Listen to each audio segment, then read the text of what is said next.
Well, hello everyone. I hope you had a great weekend. We had a wonderful time in the house of the Lord yesterday. Just had a great worship service. It was so good to see you there.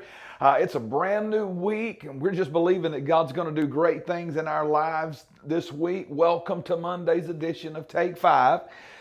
We're still talking about that same subject that was hardcore last week, dealing with that concept of patience, and we're still talking about the same thing. Using the title, Through Faith and Patience, we pulled it from Hebrews chapter 6, verse number 12. It says, we do not want you to be lazy, but to imitate those who through faith and patience inherit the promise. And we're dealing with that thought, through faith and patience. Without a doubt, this has quite possibly been one of the most difficult subjects to teach and to preach and even to live, because it's hard, man. It's not just easy on this end because I get to preach it and teach it. You got to live it, and it's hard. I'm telling you, it's tough. I know how hard it can be. But I've also saw that, and looking at the scriptures, that if we just do what God tells us, I guarantee you that it would make our life more enjoyable. We could walk in the victory that He intends for us to walk in. Even in the hard times of life, we could walk in victory if we would just do it God's way. Now, we have dealt with those three words in that title, through faith and patience. We dealt with through, and we understand what it is to go through. That represents the process of events necessary to get us to the promises of God. We always have to go through. We can't go over, around, or underneath. We always have to go through. I'd like to skip it. You would too, but we can't.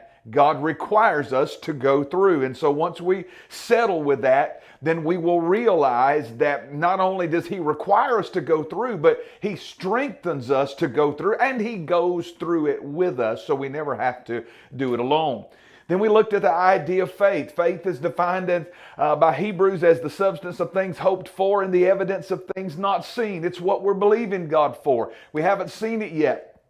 Don't even really know how it can happen, but we're trusting that God's going to do it. There's another definition I'd like to tack onto that this week. Faith is the currency of the kingdom that we exchange for the promises of God.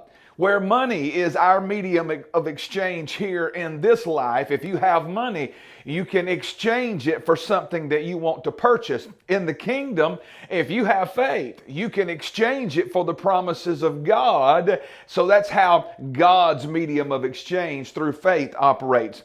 I want us to deal with patience again, and we're probably going to even carry it on into next week some, because this week we are beginning to dive in and learn what it takes to have patience.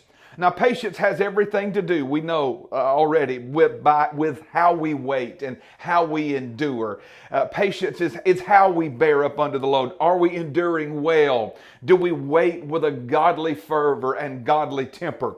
Patience is the settled reality that we are not in control of the circumstance, but there is one thing that we're supposed to be in control of, and that's us. We're supposed to be in control of our attitude, our character, our integrity, our mindset while we wait. When we look back at Hebrews 6:12 from the Passion Translation, it says this: don't allow your hearts to grow dull or lose your enthusiasm, but follow the example of those who fully receive what God has promised because of their strong faith and patient endurance. That says it all. It's not just endurance, it's not just patience, it's patient endurance. Patience says how we wait, how we endure. This week, we want to try to look at what it takes to actually be patient and to have patience.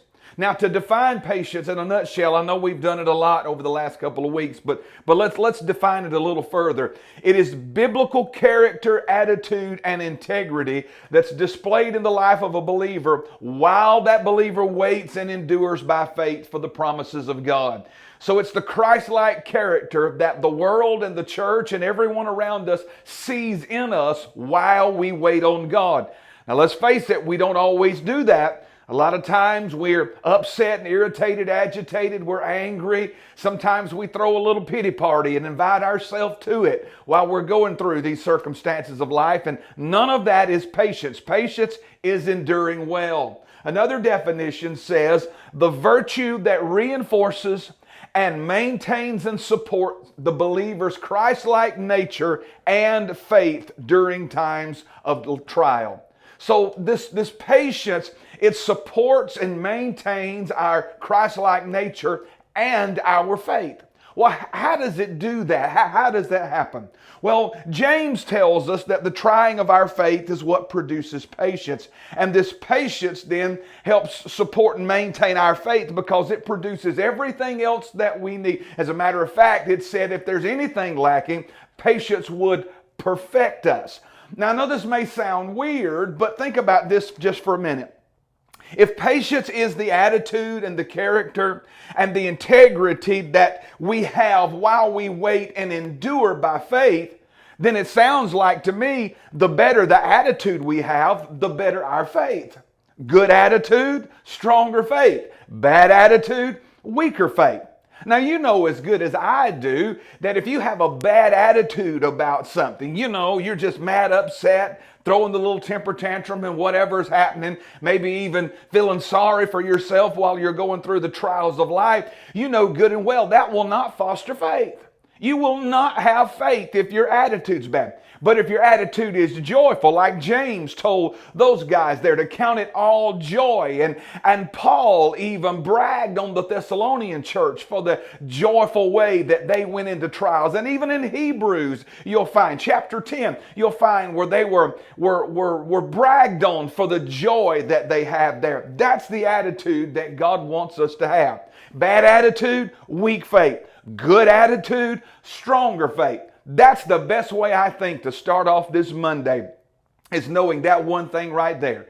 If you want your faith to be stronger, then learn how to endure with a good attitude. The better your attitude, the better your faith can be. The worse your attitude, the weaker your faith will be. We're going to talk about confidence this week on Take 5, because without a doubt, we have to have confidence if we're going to have patience and endure well. Well, hey, I look forward to being with you tomorrow on Tuesday's edition of Take 5. Until we meet then, God bless you. Have a great day. Hey, remember, friend, whatever you do, make sure that you keep a good attitude, because that good attitude going through the trials of life, it will foster faith, and that is what you need to get to the promises of God.